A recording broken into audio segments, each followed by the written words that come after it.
The disciples had made the preparations in the upper room.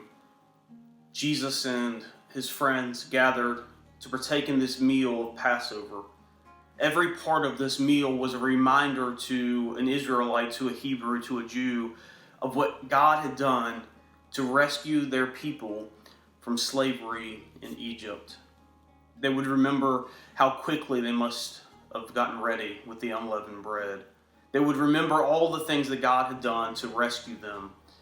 And so in the midst of this meal, Jesus turns to his friends and says, "Look, you have remembered how God has rescued you and your people, but soon you'll remember how God has rescued all mankind." And he takes the bread and he breaks it. And he says, "Do this in remembrance of me. For as often as you do this, you will remember this new covenant of my body." And then he took the cup. And in the same way, he said, "This is the cup of my new covenant. As often as you drink this, you will remember what God has done to rescue all of mankind through my blood." And that's exactly what the Lord's Supper is for us.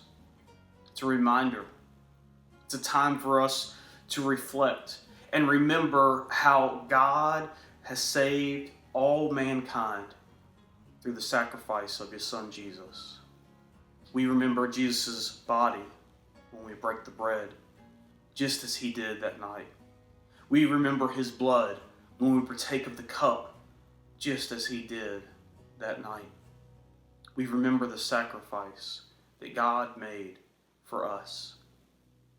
He started a new covenant, one not made by lambs or bulls, but one made with his body, with his blood on the cross.